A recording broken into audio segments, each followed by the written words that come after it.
E estamos no ar aqui na Motorsport TV Brasil. Você vai ter mais uma entrevista campeã. Ao meu lado, você já observa aqui nesta tomada Felipe Mota, apresentador dos canais ESPN. E ao nosso lado, por que eu falei campeão? Porque temos aqui orgulhosamente recebendo Felipe Nasser e o seu grande capacete que esteve em ação nas 24 horas de Daytona mais uma vez. Eu quero, antes de mais nada, eu particularmente me emocionei aqui, até na hora de receber o Felipe aqui, porque a gente torceu pra caramba aqui do Brasil, mais uma vez, mais uma grande vitória. Obrigado. E eu quero primeiro saber de você o que essa vitória, a terceira, né, em Daytona, diferencia das outras duas que você já teve, né, e essa grande fase que você vive na IMSA. Muito obrigado, seja bem-vindo. Obrigado vocês novamente pelo convite, uma honra estar aqui. Olha, essa vitória ela foi diferente, né? De fato ela foi diferente porque dessa vez, na hora que deu aquela última relargada, né, faltando ali 30, 40 minutos para acabar a corrida, eu estava em terceiro, né? Diferente do ano passado que uma vez que você está na liderança, você consegue ditar muito o ritmo da prova e ser um pouco mais assertivo na sua defesa e tudo mais. Agora, vindo de trás, não tem outra estratégia a não ser ir para cima. Vai né? para cima e acabou. E foi exatamente o que eu fiz. Teve que jogar um pouco com a inteligência. A estratégia, quando a gente entrou no box nessa última parada, eu optei em trocar todos os pneus do carro. Teve carros que trocaram só o de apoio. Mas né, a hora que deu aquela relargada, eu tinha aquecido bem os pneus, passei a BMW, quase enroscamos ali naquela curva 1, né, era o Vanthoor, o irmão do Lawrence, né, o Dries Vanthoor. O carro dele deu uma balançada, cara, e apontou pro meu. Eu falei, pronto, agora vão os dois para fora, né? E não sei como o carro dele voltou e o meu ficou na pista também, e passei na zebra e consegui ultrapassar ele.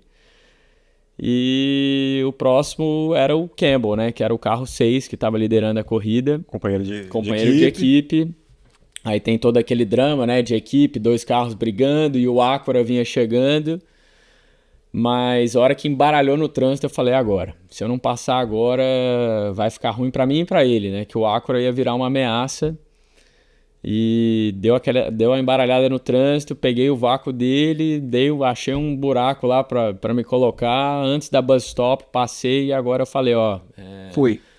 Abrir um gap, uma diferença para esses caras não incomodarem, né? Não ter chilique no rádio, né? De, agora fica assim, sabe? Eu falei, cara, é melhor eu me garantir na frente. Você temia receber alguma ordem? Nessas horas sempre tem, né?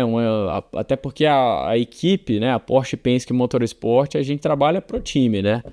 Então, a gente sempre fica, né, naquele receio. E aí, o que vai ser e tal? Aí, quando eu tava no carro e o Acura chegando, eles tinham até dado um recado, né? Falou, keep in line, né? Então, se mantém atrás do 6 e se protege do Acura. Isso quando você estava em segundo, então. Isso quando eu estava em segundo. Só que aí embaralhou no trânsito. E eu já vinha falando, cara, eu tô rápido, eu tô mais rápido. Aí ninguém falou mais nada. A hora que veio a chance, aí já era tarde. Aí eu já estava na frente mesmo e vambora. Mas aí explorando mais. Quando houve a ultrapassagem, a Acura chegando, Campbell em segundo, você em primeiro, que você falou tentou abrir. Nesse momento teve algum rádio? Não. Nem que seja só de informação. Eles comunicaram assim, falou, Felipe, agora abre um gap e tenta abrir o máximo possível. Então foi esse o recado. A equipe, isso tudo é conversado antes da prova também. A gente sabia que os dois carros na pista, a gente não ia gastar tempo brigando um com o outro. Tanto é que teve vários momentos na prova que ou eles deram preferência para o carro 7 ou para o 6, dependendo nível de combustível, qual era o pneu, se era novo, usado. Então, isso sempre é bem aberto, essa jogada com a equipe, né? Só que a hora que chegou no final e deu aquela embaralhada, eu falei, pronto, surgiu a chance e eu tô mais rápido, eu vou passar e vambora. E aí, 3 voltas, 2 voltas pro fim, o Acura vinha chegando, acho que o Campbell nem conseguiu segurar ele para manter a segunda posição. Mas cruzar essa linha de chegada em primeiro lugar, foi... cara, não tem nem como dizer, não tem nem como falar palavras assim que eu posso dizer o quanto que foi essa emoção consecutiva, né? Uma prova que é difícil, que a gente sabe ganhar uma prova dessa dimensão, né? 2 vezes seguidas, para Porsche, para Penske, né? Eu acho que solidifica ainda mais o projeto. É a 20ª vitória da Porsche em Daytona. Então, difícil falar qual foi mais especial, né? Eu acho que cada uma tem seu local, né? Porque a primeira em 2022, quando eu guiei pela Porsche a primeira vez, eu ganhei na classe GTD Pro. Foi incrível, né? Nunca, até porque GT nunca foi minha praia, então ter vencido isso foi incrível também. Nível de dificuldade, um carro que eu não tinha muito conhecimento. E aí vencemos em 2024, que foi o primeiro grande sucesso do Porsche 963, que é um projeto que eu tô desde o começo, eu tive atrelado com a marca, eu vi esse carro nascer, desenvolvi esse carro, evoluí o carro na pista, e ali foi a primeira confirmação, opa, chegamos, né? E a minha primeira vitória pela Porsche Penske, né? Pro capitão, uma vitória grandiosa, numa corrida grande, né? E agora esse fato de ter vindo de terceiro, passa o segundo, vai para a ponta, segura e uma consecutiva. Você falou tô perguntando não para ir atrás de polêmica, mas só para entender.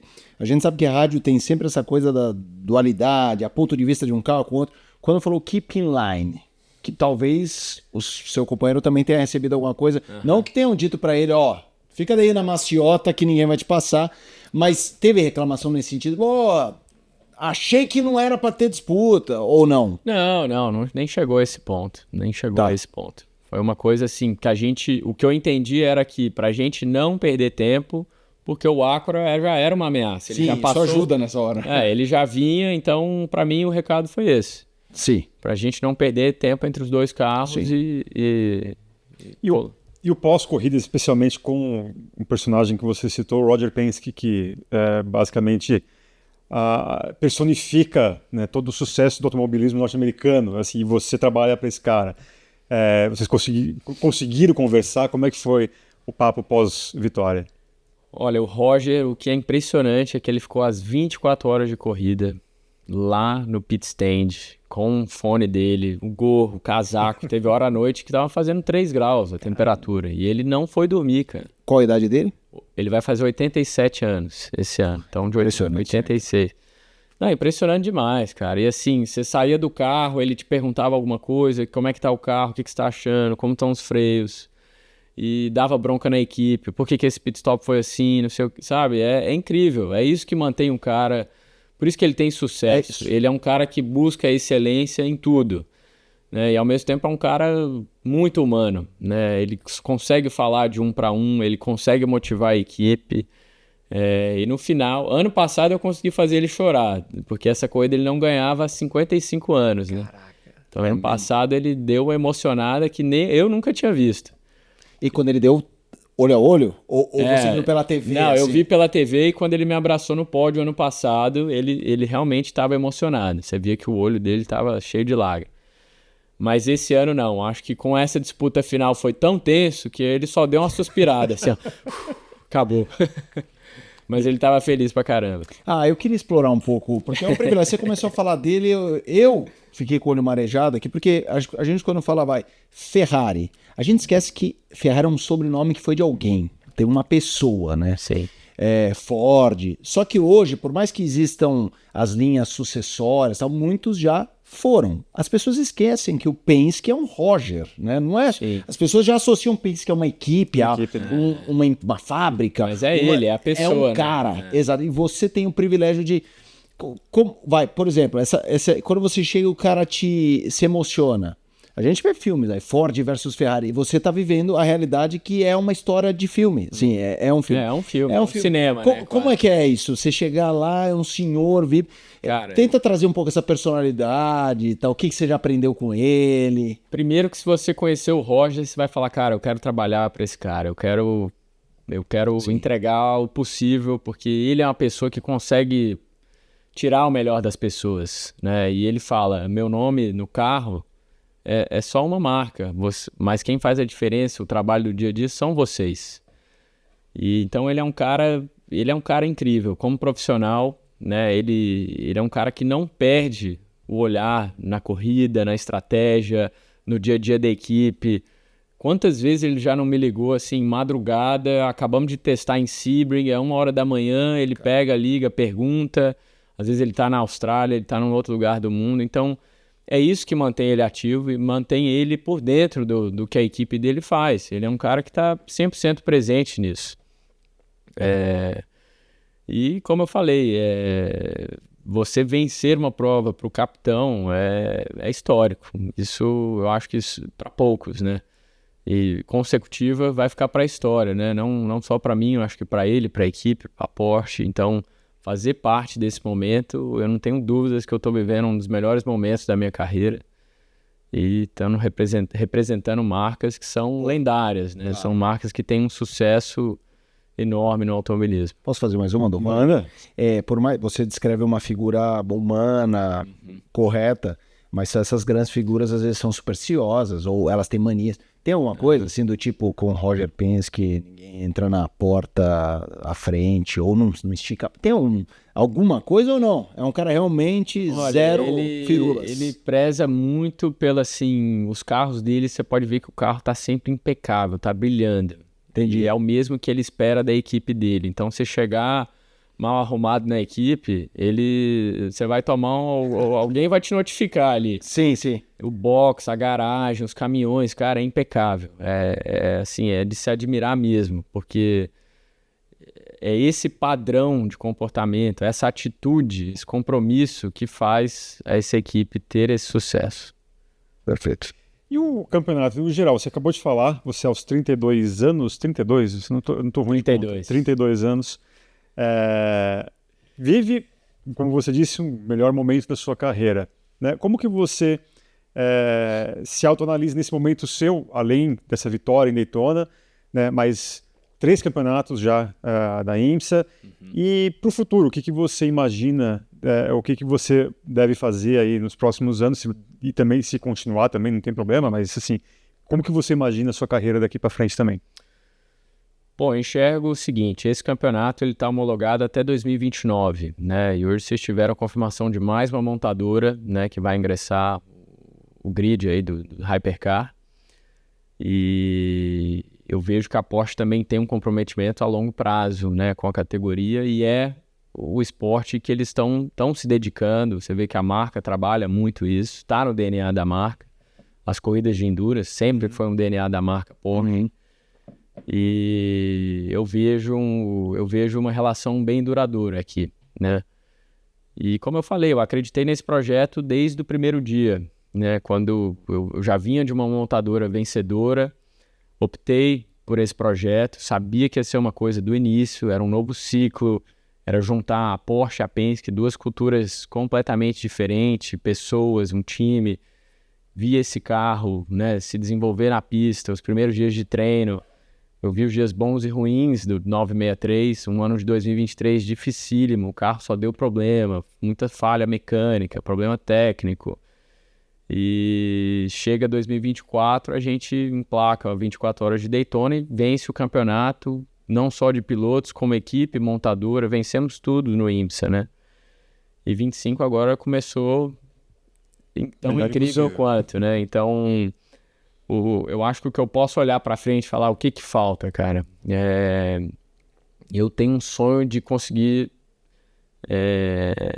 obviamente Le Mans é uma prova que eu sonho muito em vencê-la, mas você conseguir fazer o feito de vencer também Sebring e Le Mans no mesmo ano, eu posso até estar sonhando muito, mas eu gosto de ser otimista nessas horas, né? Isso junto com Daytona, assim, fazer Isso, tipo uma tríplice coroa. Exatamente. Eu acho que são pouquíssimos pilotos que já alcançaram isso. Claro que meu objetivo principal é Le Mans. É a corrida que eu sonho em vencer desde que eu me optei a entrar e transitar nesse mundo de endurance, desde que eu fiz a transição pós-monoposto. Le Mans é a principal corrida que eu vejo assim, beleza, alcancei Daytona, agora qual que é a outra no topo da lista? E é a única prova que o Roger não venceu ainda na carreira dele, né? Então, o que esse cara não venceu, né? Dá esse título a ele, dá esse saborzinho pra ele, vai ser... E você já falou isso pra ele? Assim, Roger, você não ganhou essa bagaça, eu também não. Eu nessa. vou trocar essa ideia com ele. Vamos fazer em 25, vai, cara. Eu vou trocar essa ideia. Agora que deu essa motivada aí, ganhando a prova, eu vou pegar ele na hora certa e falar. É porque tem isso, né? Tem a hora Tem a hora certa. Ué, Não, eu muito imagino, né? Assim, dá esse, você já deu aí o sabor de voltar a vencer depois de tanto tempo lá em Daytona ano passado, e agora sim. você pode dar a primeira alemã dele. É uma coisa que eu acho interessante perguntar, até pra gente entender, que é uma dúvida que às vezes a gente tem. Como que é a competição do mundo endurance entre Europa e Estados Unidos? Eu digo como mercado mesmo, IMSA, WEC, eles competem muito, tem uma sinergia em prol de um crescimento da cultura do endurance, né, que é diferente, obviamente, de corridas mais curtas. Como que é isso, Europa versus Estados Unidos? Você fala só o ambiente. Ambiente. Isso, e o foco das montadoras, ou se um lado tenta estrangular o outro. Aí você tem que analisar bem individual mesmo, entre os campeonatos. Mas a melhor coisa que eles fizeram, eu digo a categoria, o IMSA, o WEC, né, a FIA e a ICO, de unificar e homologar esse carro para os dois campeonatos, é o mesmo carro. Né? Então, isso que eu acho legal. Amanhã, se alguma equipe dessas que estiver ingressando o WEC quiser correr no IMSA e o IMSA vice-versa, você não precisa fazer nada. Você passa lá no TEC, os caras vão analisar teu carro e né, vida que segue. Agora, é um momento de ouro para o mundo de endurance. Né? Há quanto tempo a gente não via tantas montadoras ingressando esse meio, tantos pilotos de qualidade, equipes de qualidade. Você vê a Porsche Penske Motorsport com um programa global. É isso que eu achei legal. Quando isso veio para o Roger, o projeto, ele falou, Felipe, eu não iria aceitar eu tomar conta de um programa nos Estados Unidos e uma outra equipe carregar o nosso nome na Europa. Eu tive que fazer tudo. Então, ele... Pra você ter ideia, ele desmanchou uma concessionária que ele tinha na Alemanha, em Mannheim, que era uma concessionária Porsche, para montar a equipe Porsche Penske lá também. Então a gente tem uma sede Estados Unidos e Europa. Então isso você vê o nível de comprometimento que não é a curto prazo, é a longo prazo sim. Né? Como eu falei, o campeonato está homologado até 2029 com essas regras atuais. E então tem muita água para rolar, cara. E eu tenho muita corrida aí que eu quero ganhar ainda. E agora falando sobre especificamente do campeonato da IMSA, como que é a vida de um piloto de sucesso desse campeonato? Você tem ali um calendário que é relativamente tranquilo. De se cumprir, né? Mas como que é o seu dia a dia? Quantas vezes você vai à fábrica, simulador? Como que é a sua rotina dentro desse campeonato? Então, todo começo de ano a gente recebe um calendário, né, de treinos e provas. As provas são fáceis, que a gente tem 9 provas do calendário IMSA no ano, né? Então você colocaria aí de janeiro a outubro, a gente tem praticamente uma corrida por mês. Só agora, fevereiro, que a gente tem um treino em Sebring. A gente tem bastante quantidade de treino. Eu devo te falar que deve ter uns 10 a 12 dias de treino no ano que a gente faz coletivamente, né, com a categoria IMSA. E corridas não, mais ou menos nessa faixa de uma etapa por mês. Mas a gente tem compromissos o tempo todo, tanto com a Porsche, eventos, né, com a Porsche Motorsport ou a Porsche Penske, né, nossos patrocinadores, a TAG, Stuttgart. Então a gente vive rodando o mundo. Às vezes tem evento assim, antes de uma prova ou depois de uma prova, seja na Europa ou Estados Unidos. Tem as sessões de simuladores que a gente faz na Alemanha, que são todos perto de Stuttgart, né? Que lá que está a nossa área motorsport. Então toda vez que a gente tem que testar algo novo no carro, seja um mapa de aerodinâmico novo, seja algo relacionado ao carro, suspensão, o que seja. A gente primeiro testa no simulador, valida isso para depois ir para a pista, né? E ter essa semelhança, essa troca de informações. E ao mesmo tempo o projeto do WEC está rolando, né? Então você tem uma equipe que está praticamente, ela não para, né? A equipe já vai testar agora, se preparando para a abertura do WEC. Então já começam a testar também pela Europa. E toda essa informação, ela é global. Então se o carro lá está andando, amanhã, vamos supor que o carro amanhã está testando, seja Paul Ricard, Barcelona, qual seja a pista, essa informação já está para o nosso lado do IMSA também. A gente já recebe essa informação.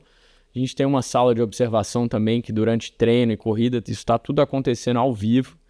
Então, se você quiser participar das reuniões durante, escutar o carro andando, eu posso. Eu estou aqui do outro lado do mundo, entro no canal, né, da equipe e a gente vê tudo que está acontecendo no treino. O que é mais legal disso tudo é que nem na época da Fórmula 1 eu tive um nível de profissionalismo, nem de qualidade técnica, staff, engenheiros do que eu estou tendo hoje na Porsche Penske Motorsport. Então é um programa muito incrível.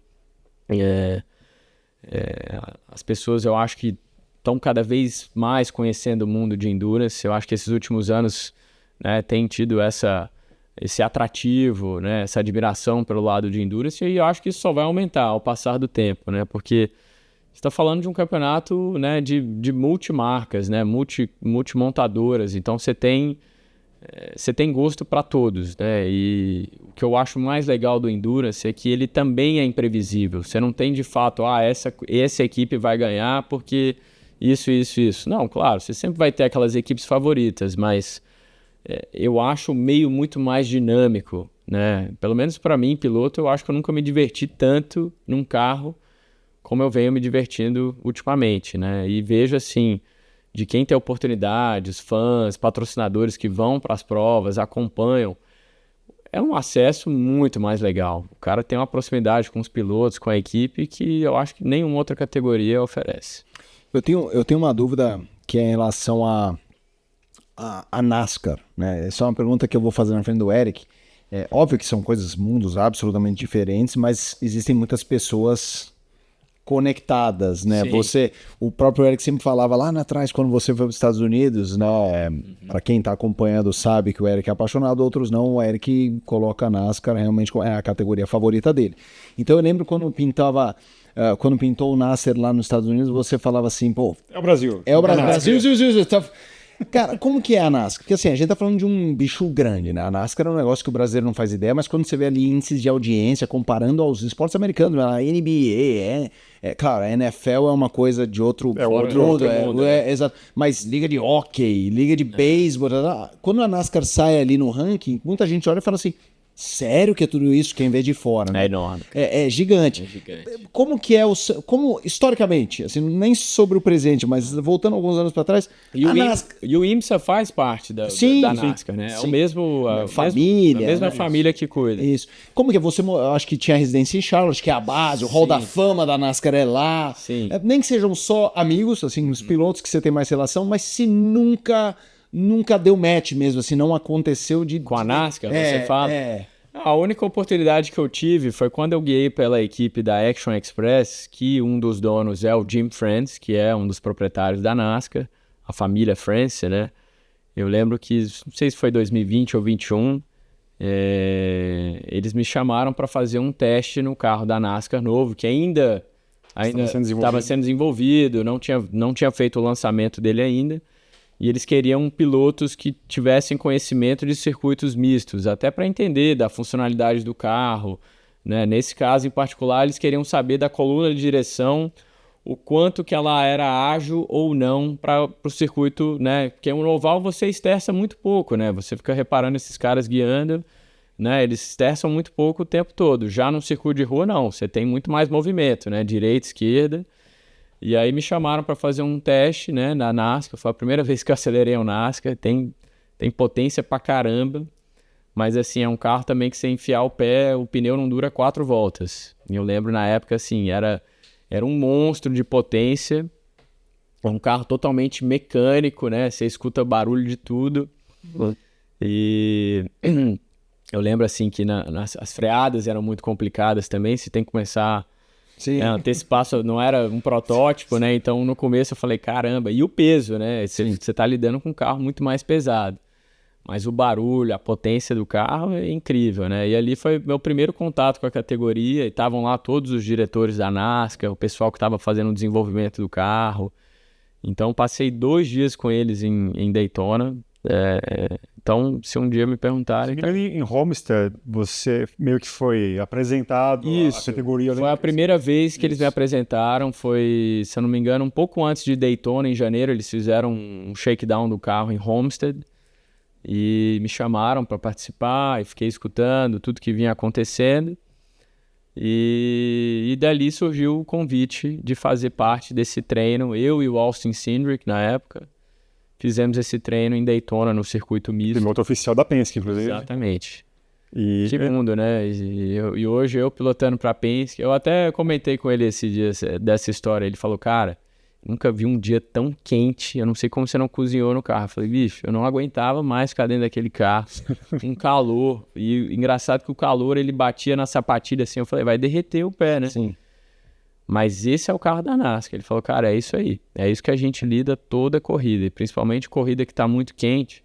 Claro que já melhoraram muito, isolamento de calor do carro e tudo mais, mas lá no começo foi isso que ele comentou comigo. Ele falou, cara, foi um dos treinos mais difíceis que eu já fiz. E o Felipe se refere, inclusive, porque naquela visita sua ali, a própria NASCAR colocou nas redes sociais esse encontro. Aí todo mundo já começou, uau, Felipe Nasser na NASCAR, mas seria muito legal. Agora, inclusive, tem uma regra aí, ó, dá um recadinho aqui.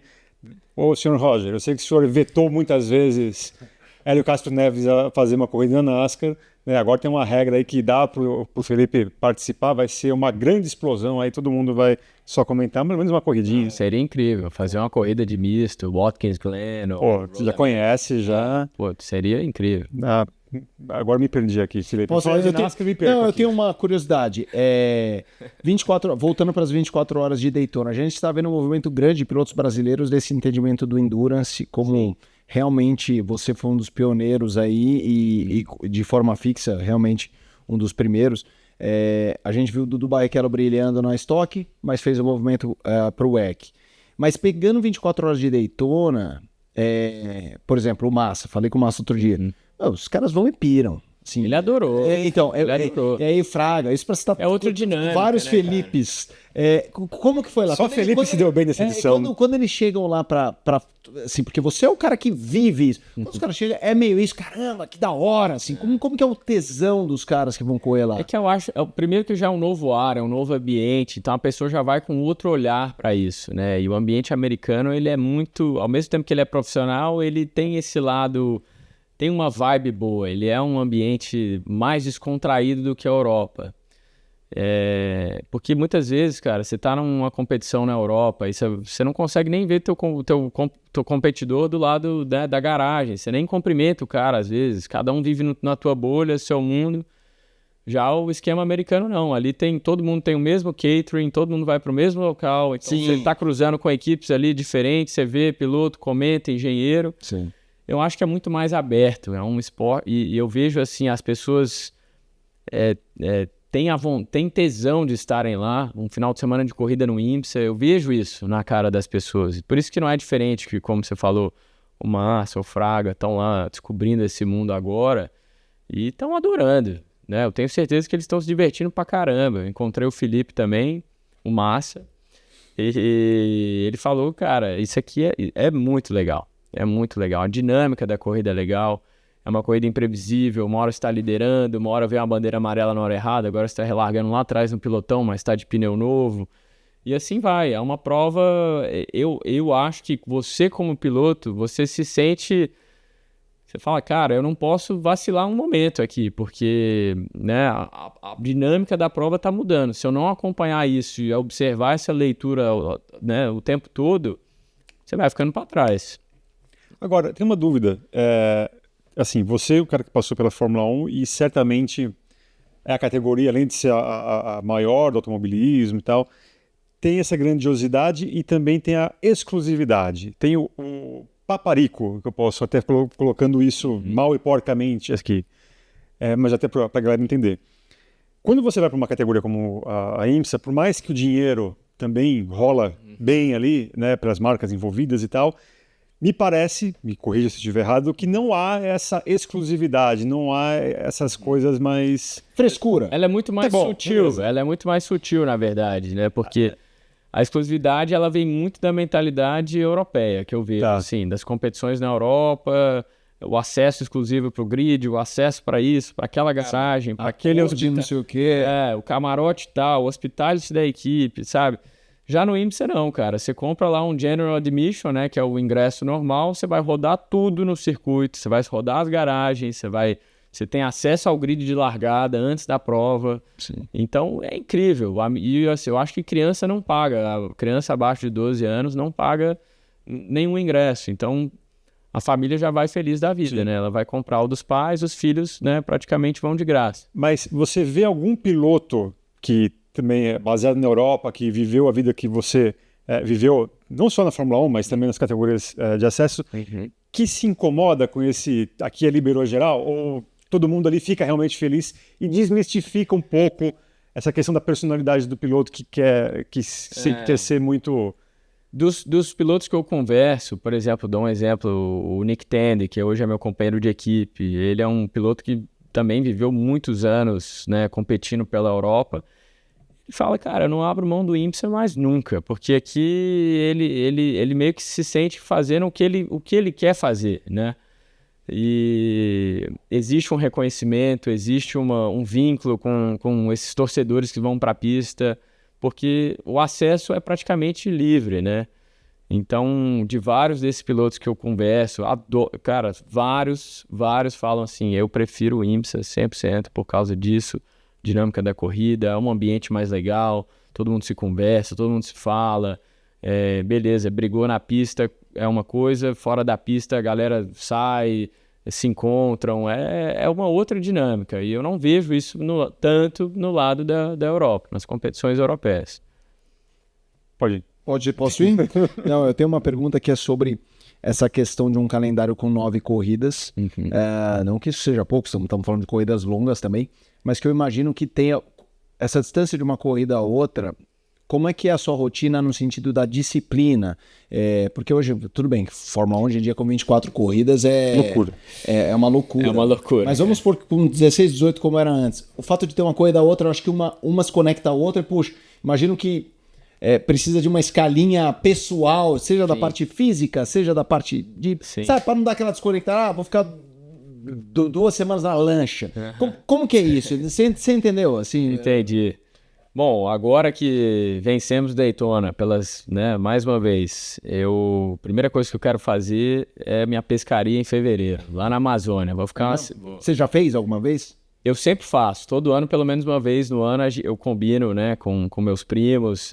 Eu, na verdade, eu já sou até sócio de uma empresa que tem uma agência de pesca, né? Nós temos uma agência chama Fishing Experience. E a gente sempre coloca, né, experiências, pacotes, para você poder passar uma semana na Amazônia, né, um all-inclusive. E eu vou te falar, um dos lugares mais bonitos que eu já fui, assim, na minha vida. E tudo bem que tem nada a ver com corrida, mas tem tudo a ver. Isso tem tudo a ver com o Brasil também. Porque, cara, é uma coisa que a gente nunca vai tirar o tempo e você falar, eu vou lá conhecer como é que é a Amazônia. Ninguém, né, é difícil as pessoas pararem, ter um tempo e programar uma viagem para lá. Então a pesca é muito além disso, né? De você estar lá no ambiente, você ter esse momento para te desconectar, apreciar, descansar. E eu tento pelo menos uma vez no ano fazer isso. Então quando você me perguntou como é que é Bom, primeiro agora que eu fiz meu trabalho, eu vou descansar. Sim. Né? Em fevereiro, lá pro dia... Eu tenho um treino em Sebring agora, dia 11, 12, 13 de fevereiro, e logo em seguida eu vou para essa semana na pescaria aí na Amazônia. E voltando disso, rotina normal, voltar aos treinos físicos, né? Que comer bem, alimentar bem, fazer meus exercícios que eu faço diariamente. A gente tem reuniões semanais com a equipe para falar, até, por exemplo, agora mesmo, na segunda-feira a gente já tem uma reunião para falar de como foi Daytona, o que foi bom, o que foi ruim, o que dá para melhorar, de todos os aspectos, né? Segunda-feira é uma reunião geralzona para a gente falar da corrida, da performance, se falhou alguma coisa no carro ou não, falta alguma coisa, porque querendo ou não, a gente tem Le Mans aí, então a gente está...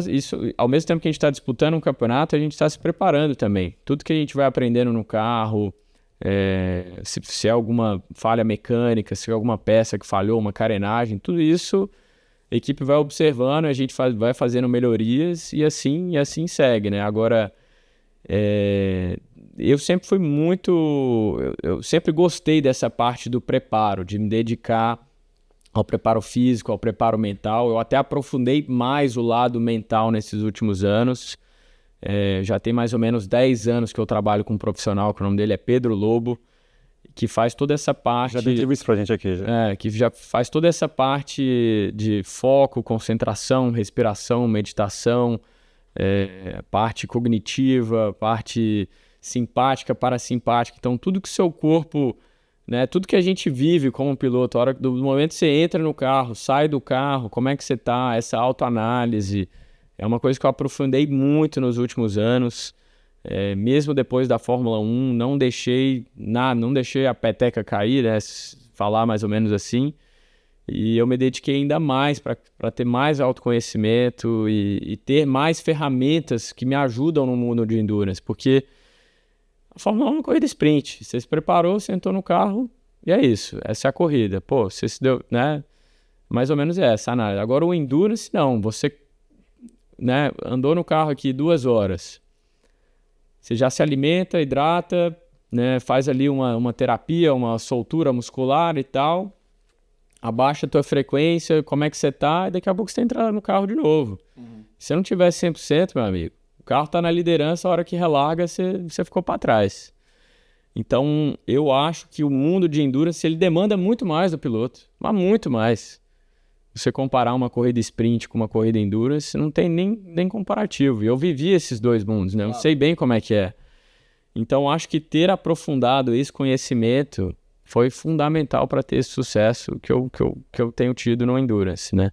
Saber gerenciar o seu tempo, gerenciar a sua energia, porque a gente tem uma porrada de compromissos também, né? Equipe, reuniões, briefing, compromisso com o patrocinador e assim vai. Então, como é que tá teu corpo e mente nesse sentido?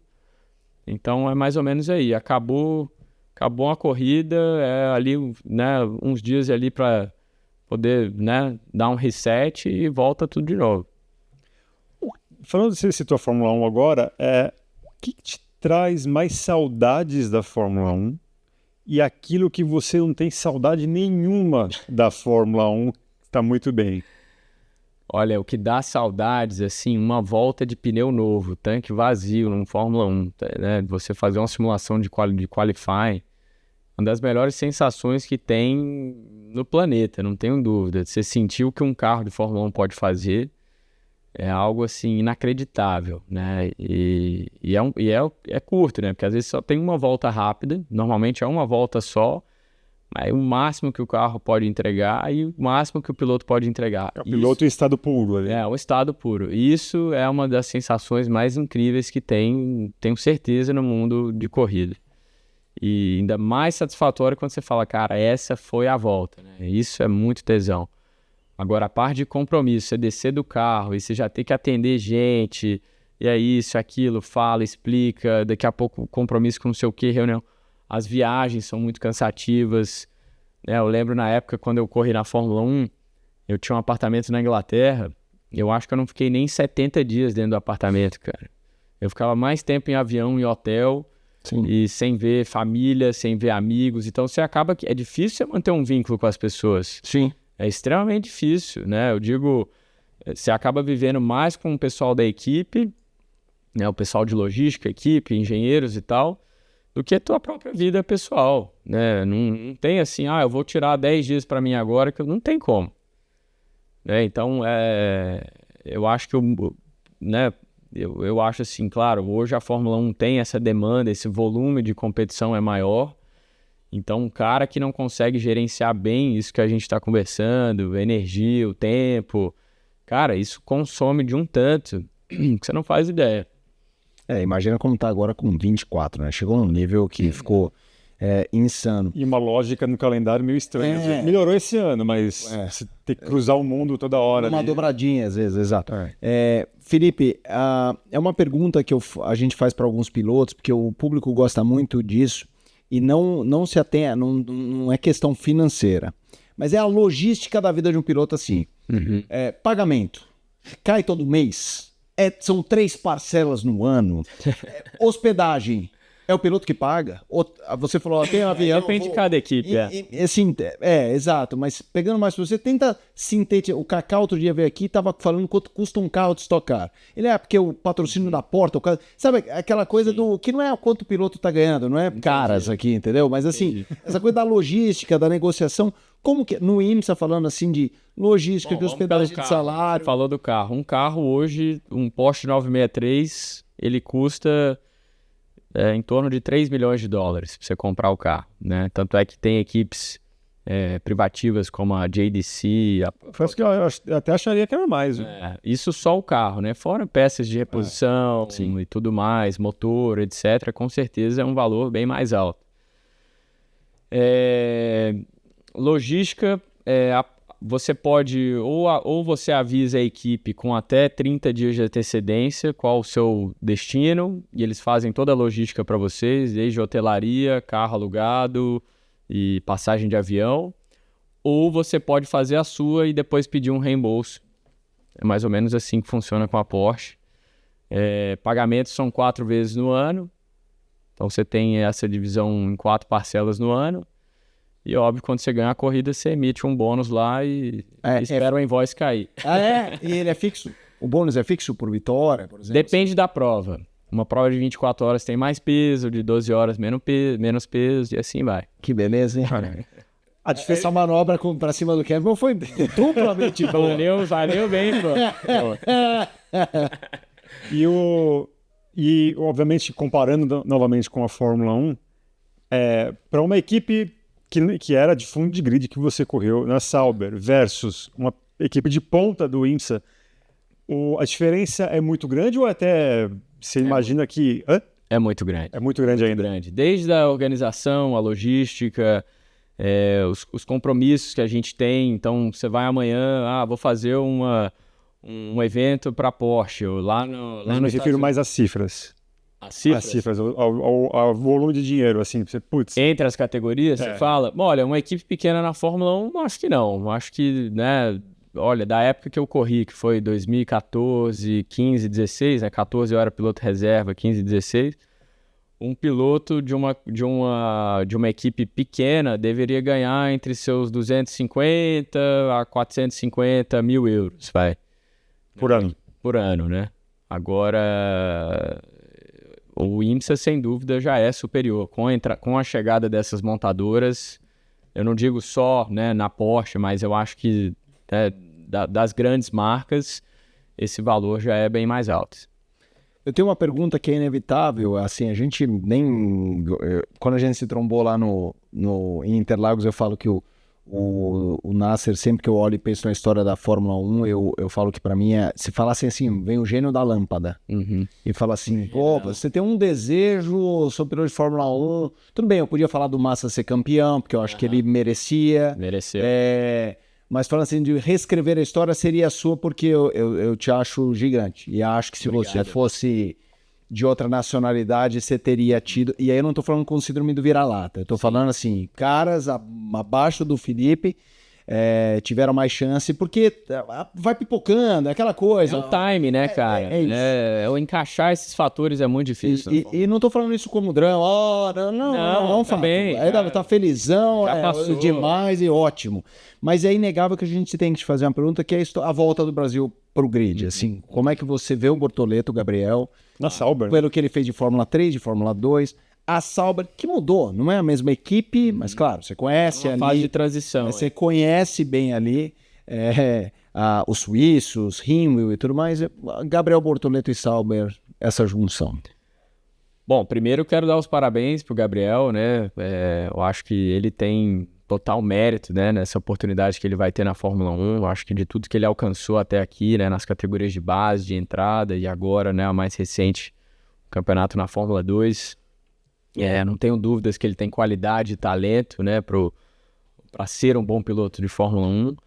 Mas é sempre aquela questão, né? Você é tão bom quanto o seu time, né? Se a equipe dele não oferecer a expectativa, o que eles estão almejando, é muito difícil você se destacar na Fórmula 1, né?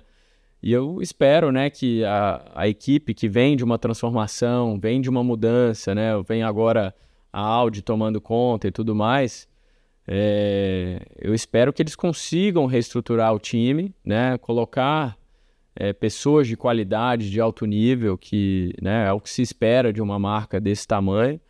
Mas como a gente sabe, a Fórmula 1 as coisas levam tempo, né? Às vezes você começa aqui um projeto para colher daqui 2, 3 anos. Né? Então, alinhar muito essa expectativa também sobre o que vai acontecer, né? Até para nós que estamos aqui desse outro lado, né, torcendo por ele, é entender que, cara, é uma equipe limitada ainda, né? Não espera que venha venha uma equipe aí vencedora, não é o caso, né? Então, eu acho que é respeitar, entender esse time. Agora, do lado dele, é assim, uma baita oportunidade de estar entrando no mundo da Fórmula 1, estar conhecendo sobre o carro, a categoria, vai ter um companheiro de equipe experiente do lado dele, os momentos que ele puder liderar o time também, mostrar a competência dele, eu acho que isso você sempre pode entregar. Independente da situação que você tem nas suas mãos, é sempre entregar o melhor do seu trabalho. Eu acho que essa é a minha palavra aí. Se você pudesse dar um conselho a ele em relação a algumas cascas de banana que podem aparecer no caminho, que tipo de conselho você daria a ele? Cascas de banana. Bom termo. Porque a política interna ali, não só não estou falando da equipe em si, mas da própria categoria, né? Que tipo de cuidado que ele tem que ficar de olho? Bom, eu acho que sempre ficar atento, eu acho que internamente da equipe, né, quando eu falo você liderar um time, né, você está muito bem posicionado com todas as áreas da equipe, né, para não ter dúvidas sobre a sua capacidade, o talento e realmente carregar o time para o teu lado, né, eu acho isso muito importante. Eu vejo isso no momento que eu estou passando também dentro da Porsche Penske Motorsport, porque eu tive a oportunidade de ingressar nesse projeto logo do início, então eu sei o quanto que isso contribuiu para estar vivendo tudo isso agora. Então não é diferente pro Gabriel e para a equipe. Quanto antes ele puder construir um relacionamento saudável ali dentro, direcionar o time, manter o time dele também antenado do que vem acontecendo no mercado, porque as coisas mudam muito rápido, cara. Pode ser que a equipe um ano performa ok, no outro ano performou bem, já é a hora de dar a entrada para outra equipe, né? E não perder esse timing, né? A Fórmula 1 é tudo pelo timing, é o momento certo, na hora certa, com as pessoas certas, né? Então, eu acho que é ficar bem atento a esse jogo aí que acontece naturalmente no mundo da Fórmula 1.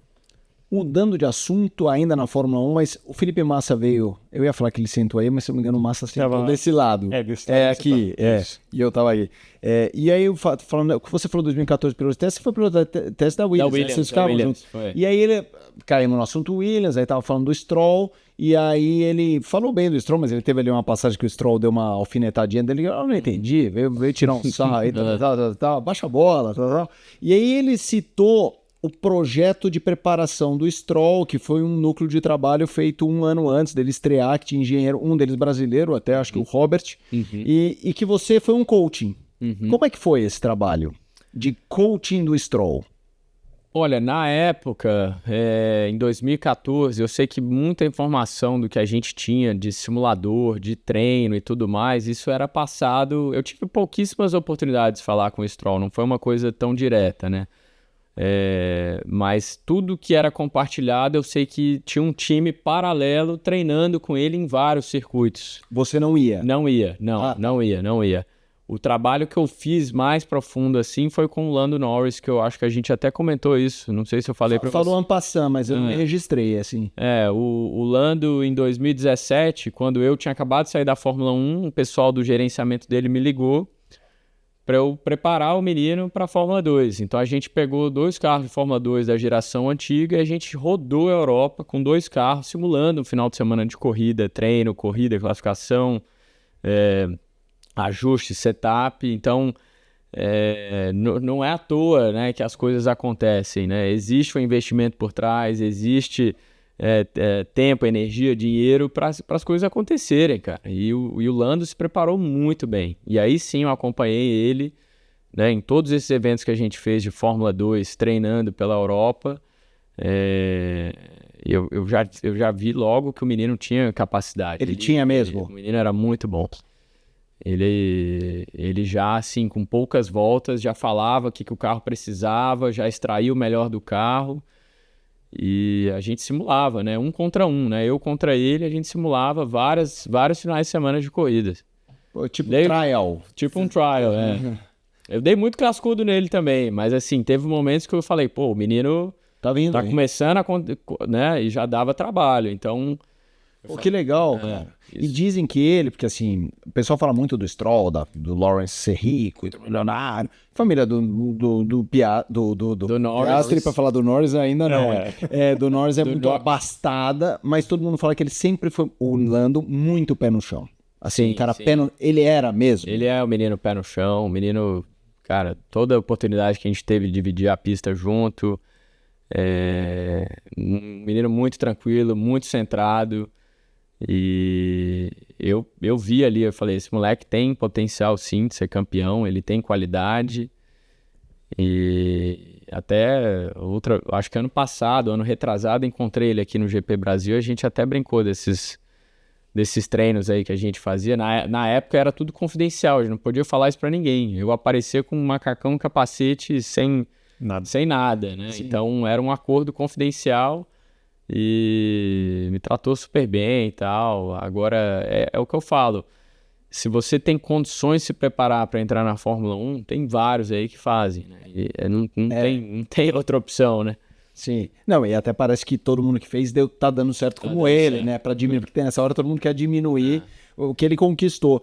Mas eu nem ia perguntar do Norris, mas a gente chegou o ano passado, foi um ano, assim, muito bom para ele, mas ao mesmo tempo muito difícil, porque ele tinha enfrentamentos com o Max, e a gente sabe que o Max é um animal, e o Piastri já deu pra ver que é excelente também. Dar trabalho também. Então, só que eu até falei sobre isso no podcast que a gente teve essa semana, tá todo mundo tratando o Norris como um acabado, como se ele tivesse tomado um pau do Piastri. Só que ele não tomou um pau do Piastri. O Piastri fez muito bem, mas mesmo assim ele ganhou. Se você pegar na média e na constância, o Norris entregou um trabalho, né? Ele fez um bom trabalho. Mas o pessoal que pega especialmente os enfrentamentos com o Max, essa coisa, o Max é um cara, a gente sabe que o Max ele é um canibal, assim, até em relação ao Lewis.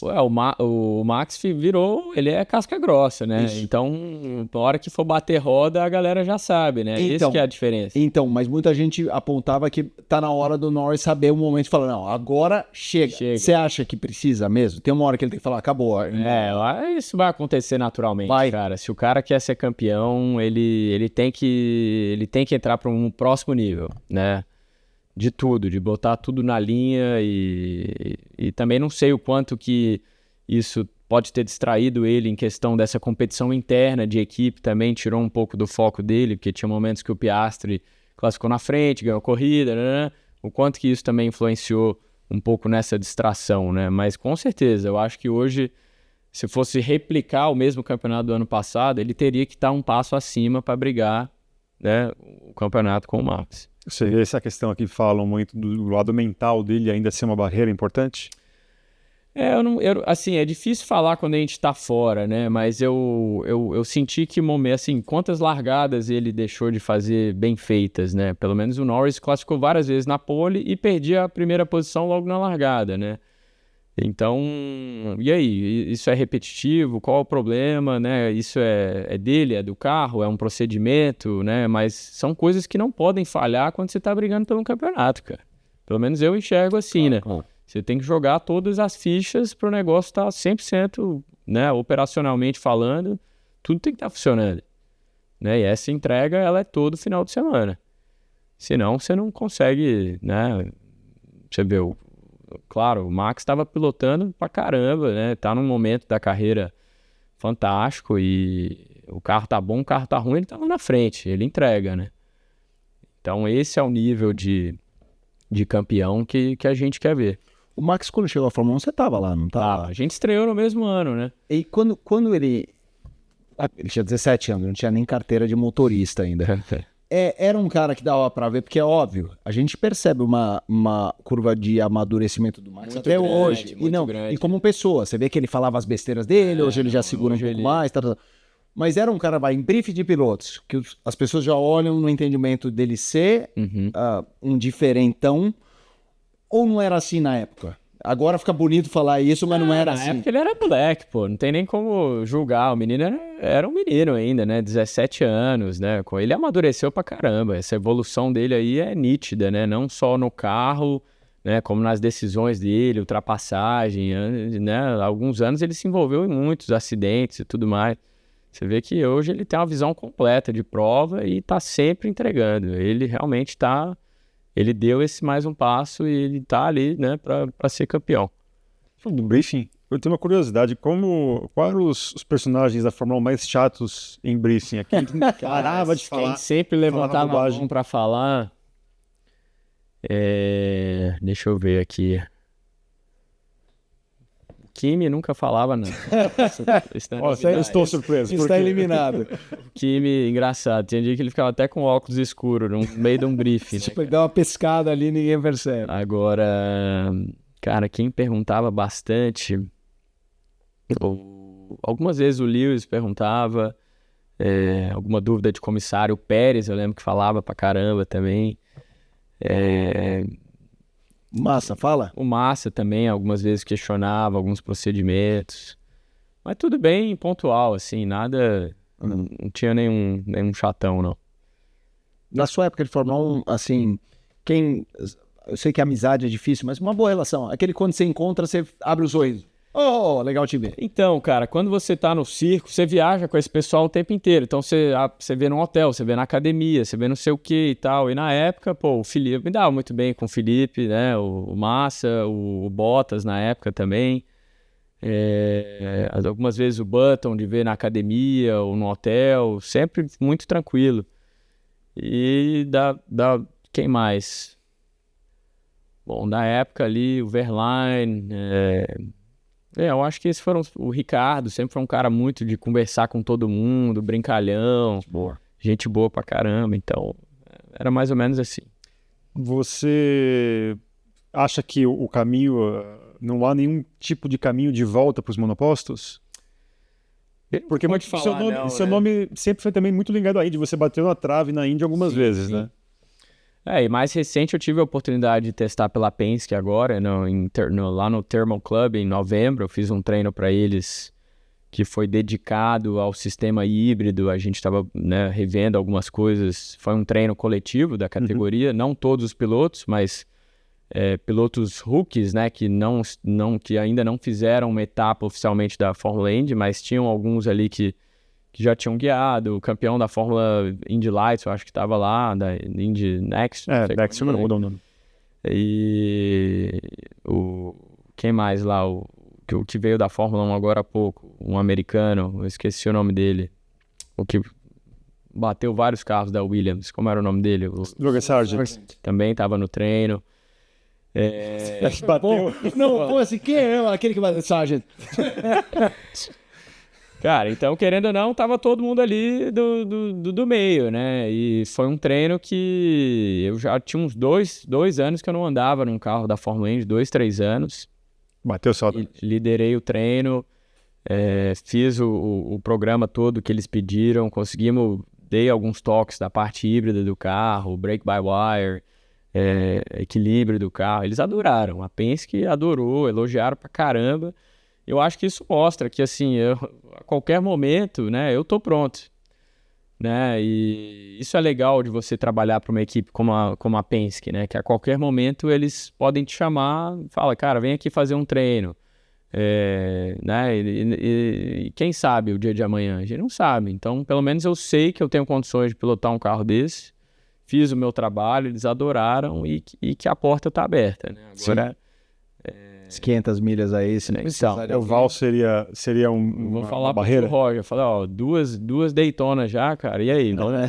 Bota mais um carro aí, né? Para você não seria um problema, O Val. Não seria um problema, desde que tenha a preparação. Claro. Né? Como muitos pilotos fazem ali, o mês de maio, tem aqueles refreshers, né? O cara consegue andar, tem bastante treino ali e tudo mais, como vários outros pilotos já fizeram, né? Você pega aí o Alonso, outros pilotos que já fizeram só a Indy, né? E não vejo problema algum. Você tem mais alguma questão? Eu tô alimentado de informações. Não, hoje. muito legal, como eu disse É no sempre um início. prazer, cara. É uma honra, mas é um prazer e é uma honra. Acho que é a primeira vez que você vem aqui, né? Aqui no estúdio, sim. A gente fez uma no WEC, né? Que a gente fez Interlagos. ali que era um temporário, né?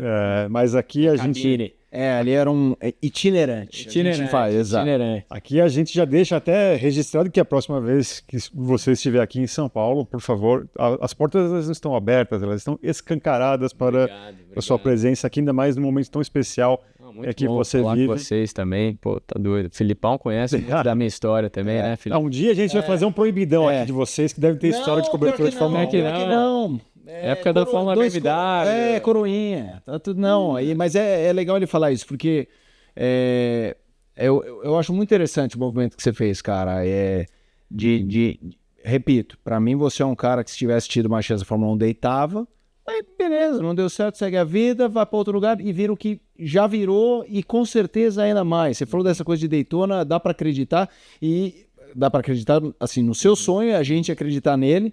E a gente torce, né? Porque muitos brasileiros já bateram na trave, assim, falando de protótipo e tudo mais. E a gente tá na torcida, assim. E é sempre um prazer encontrar o Felipe, porque o Felipe, eu conheci ele novo e teve uma corrida que tinham familiares meus. E a minha irmã, ele era da Fórmula 2011, que é Fórmula 3. Fórmula 3 inglesa. E encontrou ele em Valência e tal. E aí, estamos falando de pessoas que amam automobilismo porque a minha carreira foi no automobilismo, mas que não assistem corrida. Você gosta de corrida? Porque tem um parente que trabalhou nisso. Mas o Nasser é sempre assim, o Nasser ganhou, tal. Então é um carinho muito, é uma torcida pra sempre, Filipão, porque você merece, cara. Ele, no aniversário dele era junto com meu pai, e eu acho que tem muito brasileiro quando te vê, por muitos anos tinha essa saudade de achar que era uma história que não aconteceu, mas não, a história não aconteceu. A história aconteceu. O roteiro só foi diferente do que as pessoas imaginavam. E eu acho que o que o Felipe construiu no automobilismo serve para a vida de qualquer profissional. Às vezes você tem um objetivo, por N motivos ele acontece, mas não do jeito que você imaginava, e você vai dar um cavalo de pau e é tão mais feliz ainda. Então, a gente planeja, né? Mas no fundo, ele não tem controle das coisas, né? Então, quando vê essa oportunidade de fazer a transição para o mundo de endurance, falei, cara, eu vou me dedicar 100% a isso. Eu quero ser o melhor piloto de endurance, né? Porque eu sabia que em algum momento ia acontecer essa transição, esse interesse dessas grandes marcas, né? Porque o Hypercar eu escutava ali que o projeto vinha a acontecer. E foi quando eu me adiantei. Eu falei, cara, se agora eu já estiver no topo e eu conhecer do carro, da categoria, da dinâmica da prova, eu tenho certeza que vai ter a procura de uma grande marca. E hoje estou aqui representando a Porsche e a Penske, né? Que são, de novo, duas marcas lendárias. A honra de pilotar pro The Captain, né? É para poucos. Só isso. Então, é o que você falou, cara. O piloto nunca pode se prender a um caminho só, né? E se ele tem capacidade, ele tem dedicação, o que fala mais alto é o lado profissional, né? E eu acho que foi isso que eu achei. Sim. Né? Me identifiquei no mundo de endurance, estou feliz da vida e tenho certeza que tem mais coisa aí para conquistar pela frente. E a gente na torcida. Com certeza. Eu sou capaz de prever aqui. Olha que às vezes eu acerto as previsões aqui. Nossa, eu quero agradecer demais. Obrigado. Como eu disse mais uma vez aqui, Felipe Motta mais uma vez aqui conosco nesta grande jornada, convidado mais que especial. Esse capacete aqui eu tô babando aqui. É bonito. Um dia... Bonito, né? Quem que pintou?